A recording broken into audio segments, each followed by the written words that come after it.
Farming for materials in Monster Hunter now can get very frustrating. You need a lot of these Rarity 2 materials, and these can take quite a while to farm for.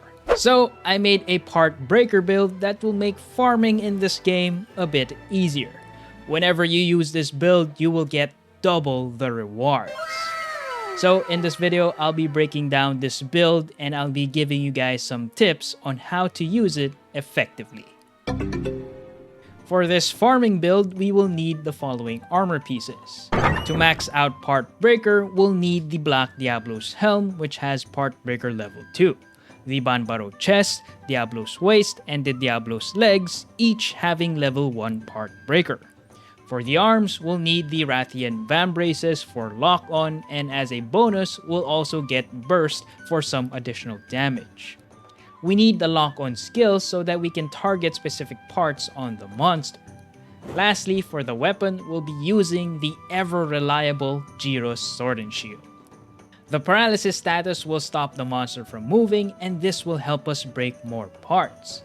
Plus, at grade 8, the bonus part damage we get from sneak attack will help us cut more tails. This was updated in the version 69 of Monster Hunter Now, and you can check the details in my other video.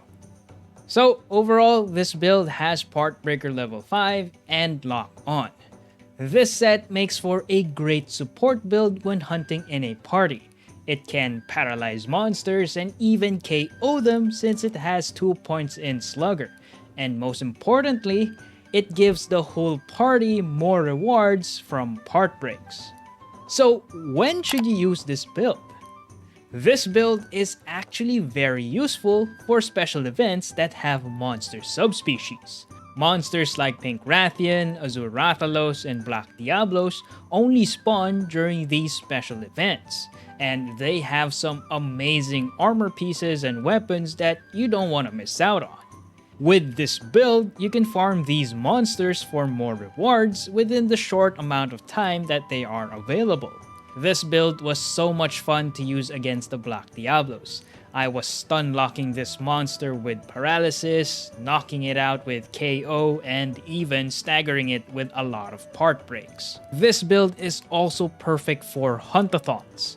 I use this build to farm for more Zinogre materials, and it really comes in handy for cutting Zinogre's tail. Since we can only do a limited amount of Hunt-a-thons per day, I love using this build to squeeze in just a few more drops. But Partbreaker is not only for getting those juicy extra rewards. It can also make certain hunts easier. Hunting Barioth and Radoban is so much easier when you break apart their bodies. Barioth likes to move around, but when you break one of its forelegs, it will get knocked down. So what I like to do when hunting Barioth is to break one of its forelegs first, then break its fangs, then proceed to break the other foreleg. If it's still alive, I'll go for its tail as well. After you get that first part break, Barioth kinda gets stun locked and it's gonna be an easier fight from there. And it's kind of the same case when it comes to Radoban as well. This monster becomes a punching bag when you break one of its legs. So first, you want to break one of its legs, then it goes down, target its tail and easily cut it off, then it goes down again, then you can target the other leg and break it, and if it's still alive by then, you can go for its face and break it as well. So it's so much fun to hunt Barioth and Radoban with this build and watch them fall down whenever you get a part break. And as a bonus, you get more rewards as well. But it's important to note that this build doesn't have a lot of damage. It doesn't have a lot of offensive skills, and we are using the Gyro's Sword and Shield, which doesn't have a lot of raw. You can use this build to farm 7-star monsters with a Gyro's Sword and Shield that's grade 7 or 8, but it will struggle against 8-star monsters. So sadly, you can't use this build to farm for Wyvern Gem Shards unless you invest further in the Gyro's Sword and Shield. So that's the one major downside of this build.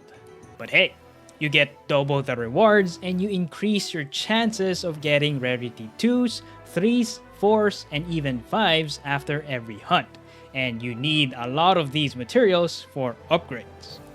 And because of all these bonus materials you'll be getting after each hunt, your item box will fill up much faster, and that's gonna be a huge hassle. So be sure to check out this video right here where I give you 5 storage management tips to help you make more space in your item boxes. But that's it for now. Thanks for watching, and I'll see you guys in the next one.